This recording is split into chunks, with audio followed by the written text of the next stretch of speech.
There is a secret so big that people have searched for it for hundreds of years. It has been hidden in strange symbols, locked away in old books, and spoken about in whispers. Some say it can turn metal into gold. Some say it can give eternal life. But what if all of this was a trick? What if the real secret was something much greater, something right in front of us, but hidden from those who don't know where to look? The Philosopher's Stone, a name surrounded by mystery, a treasure that many believed would give them endless riches. But what if this treasure was never about gold at all? What if it was about something far more powerful? Something that could change not just objects, but people. A long time ago, alchemists, people who studied secret knowledge, believed they could create the Philosopher's Stone.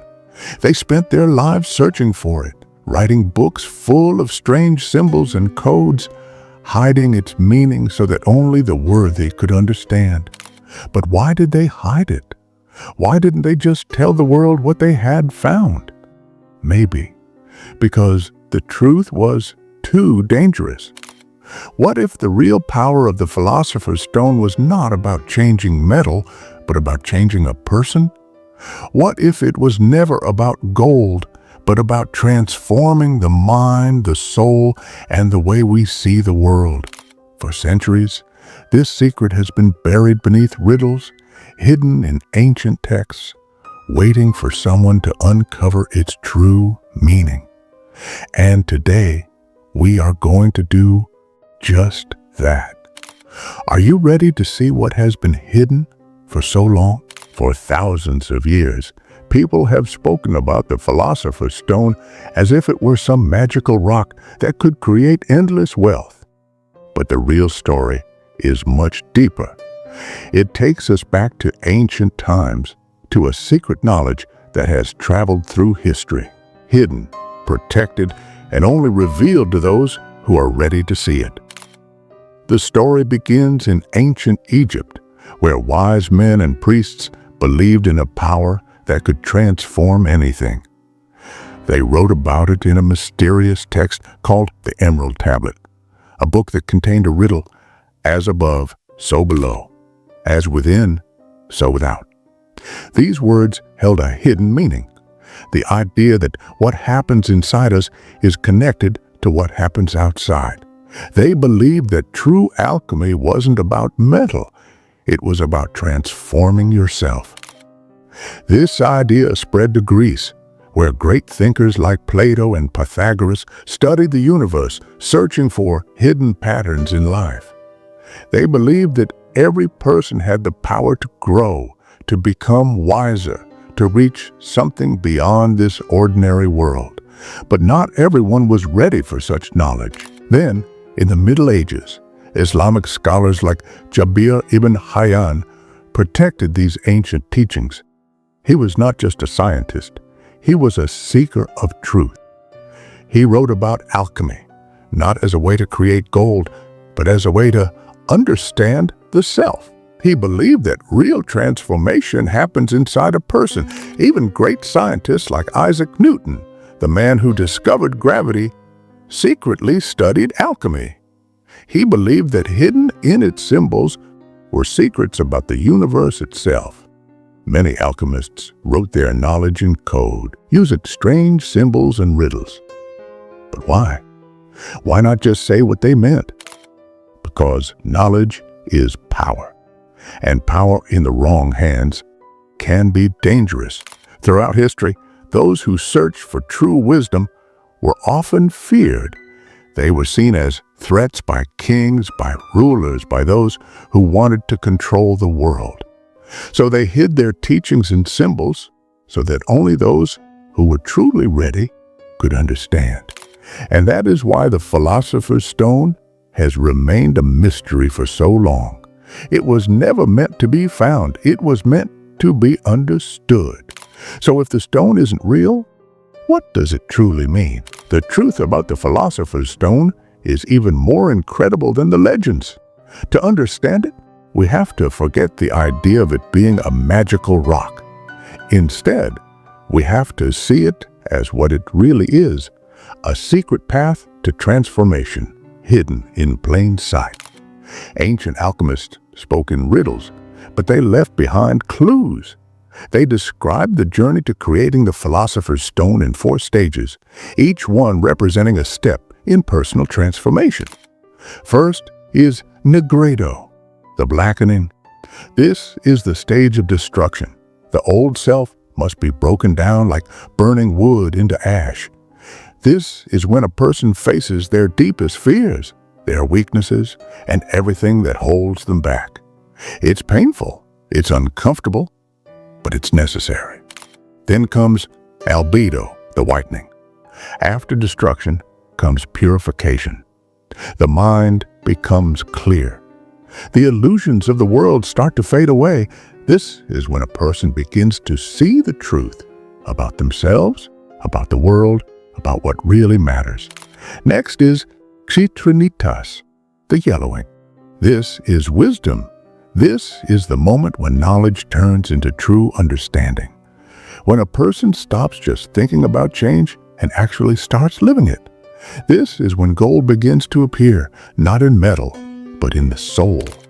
And finally, the last stage, Rubedo, the reddening. This is completion, the moment of mastery. The transformation is complete.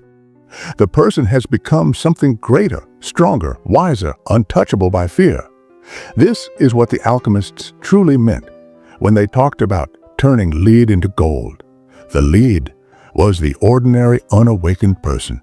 The gold was the enlightened, transformed soul. This idea exists everywhere. In Buddhism, enlightenment comes through suffering, learning, and finally reaching peace. In Sufism, the path to divine love requires struggle, purification, and transformation. Even modern psychology talks about this. The great thinker Carl Jung called it individuation, the journey of becoming whole, of understanding the hidden parts of yourself. But if the Philosopher's Stone was always about the mind, then why did alchemists write about making gold?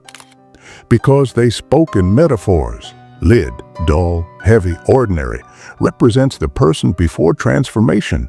Gold, pure, shining, unbreakable, represents the person after. The stone was never meant to change metal. It was meant to change you. This is why old texts say the stone can heal all diseases, bring peace, even grant immortality. Because when a person truly awakens, when they master their mind, their fears, their desires, they become untouchable. They become like gold. And this knowledge was never meant for everyone. It was hidden for a reason. Because power in the wrong hands leads to destruction. The question is, what will you do with this knowledge?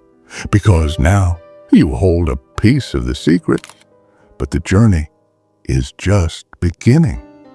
There is still one last piece of the puzzle left to uncover, and that is the most important part of all. The true power of alchemy is not found in old manuscripts or hidden symbols. It lies in transformation. The Philosopher's Stone is not just a legend, it is a way to change and grow. Some think alchemy is only about turning metal into gold, but it is really about improving oneself. Just as metal must go through fire to become pure, people must go through challenges to become stronger and wiser. One of the biggest misunderstandings about alchemy is the elixir of life. Many believe it is a magic drink that makes people live forever, but it is actually about understanding energy. This energy, called life force, flows within and around us.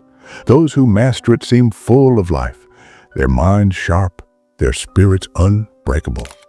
Another important idea in alchemy is fixing the volatile.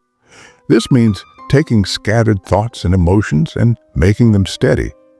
A person who is always distracted or ruled by emotions is like unrefined metal, dull and heavy, but through focus, meditation, and discipline, they can become strong and wise like gold. The famous thinker Carl Jung believed that alchemy was really about the human journey. He saw that the steps of alchemy matched the process of personal growth, facing one's fears, balancing different parts of oneself, and becoming a complete and awakened person. This means the Philosopher's Stone is not something found in a lab. It is something within the mind. Many spiritual traditions believe that wisdom must be experienced, not just learned. Alchemy teaches the same lesson. True change happens when people live what they learn. The Philosopher's Stone is not something to be found. It is something people create inside themselves, step by step, through effort and understanding.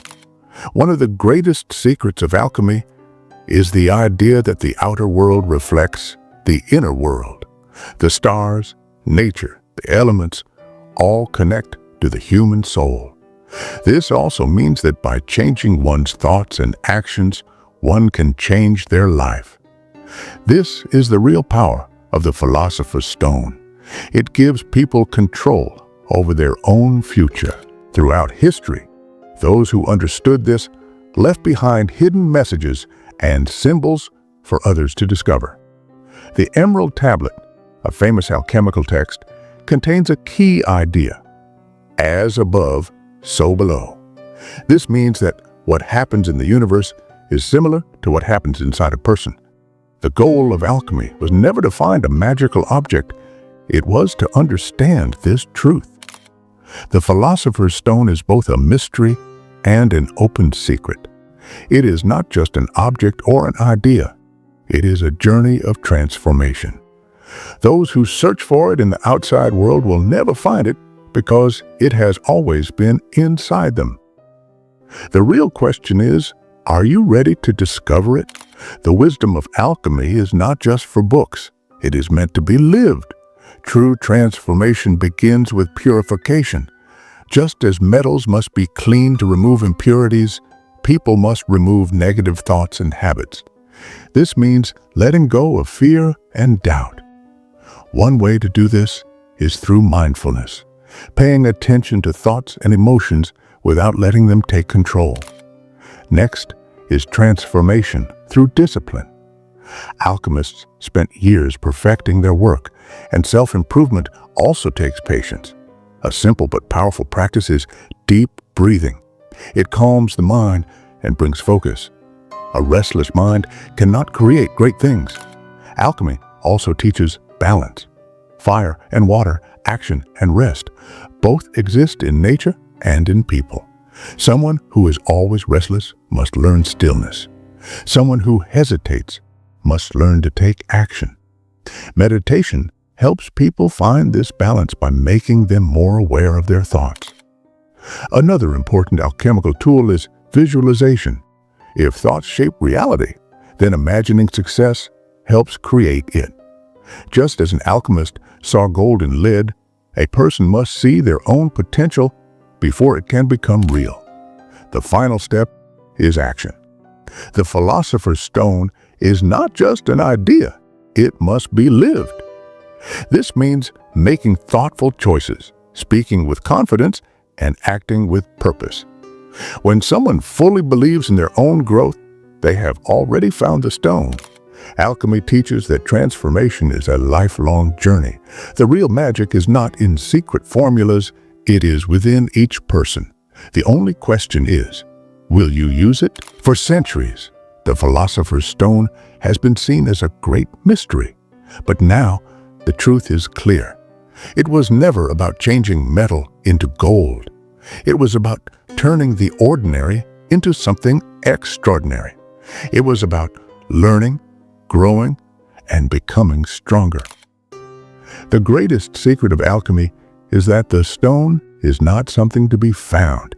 It is something to awaken. It is inside every person, waiting to be realized. The ancient masters hid this knowledge in symbols, knowing that only those who were ready would understand. Now, you stand at the doorway of that understanding. The question is no longer, what is the Philosopher's Stone? The question is, how will you use it? Will you take these lessons and let them change you? Will you refine your mind, purify your thoughts, and shape your life? Or will you let this knowledge slip away? The power of transformation has always belonged to those who seek it. The alchemists of the past knew this truth. Now, you do too. The next step is yours. And that's it for today. If you enjoyed this, don't forget to hit the like button and subscribe. It really helps out. Let me know your thoughts in the comments. I'd love to hear what you think. Thanks for watching, and I'll see you in the next one. And always remember, truth is hidden in plain sight. Only the seekers will find it.